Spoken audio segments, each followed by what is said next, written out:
Can't aim, my mouse sucks. I only have 144 Hz. My keyboard is trash. I can't tell if I hear them on my left or right. These are all excuses, but they're valid excuses.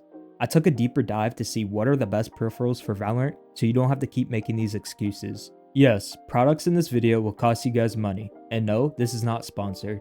So I recommend you guys get a job or have rich parents before you watch this video. Or you guys could like and subscribe to gain 1 million doubloons. All jokes aside, let's start off with the most important thing, your PC. If you're playing Valorant in 2025 on a potato, you'll be hard stuck gold forever. The minimum spec requirements to run this game at 360 FPS would be a Ryzen 7 5800X, 32GB of GDDR4 3200 MHz RAM. For the GPU, the RTX 3060 or 4060 will be good. You can shop on the used market like eBay or Facebook Marketplace, so you can buy the parts for $50 to $100 cheaper. This will roughly cost you $350 to $800 depending if you build a whole new PC or upgrade. The PC parts will be in the description, so I'd hurry before the tariffs hit. If you want to build a different PC with a different budget, I'd recommend joining my Discord server and I'll help you out with picking parts.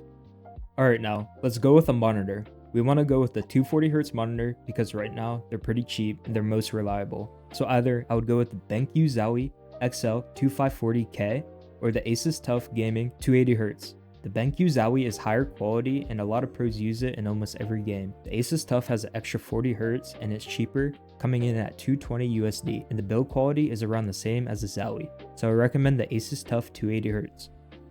Now for the mouse. I looked over all pros peripherals and wrote down the mice that were most favored or used. Coming in at number 1 was the Razer Viper V3 Pro. Number 2 was close, but it's the G Pro Superlight. Those are regular size mice, but if you like lighter mice or mini versions, I'd recommend the Lamzu mini series or the Pulsar mini series, as these companies focus on build quality and performance. I personally used the Pulsar X2 V2 Mini for over a year and I loved it, but I'm going to be switching to the Skyrox V6 whenever that arrives. For the keyboard, 50% of pros are using the Wooting, while the other 30 to 40% are using the Huntsman V3 Mini or the TKL versions. This is because the hardware and software in these keyboards are the best in the world. They offer higher polling rates, low activation on keystrokes, rapid trigger, and Snappy Tappy or SODC mode. Snappy Tappy and SODC mode are basically cheating. So I would recommend watching this video. I explain more in depth on what this is and why pros are using it. Now for the mouse pad, I would recommend going with an Artisan pad like the Artisan Zero FX Soft XL.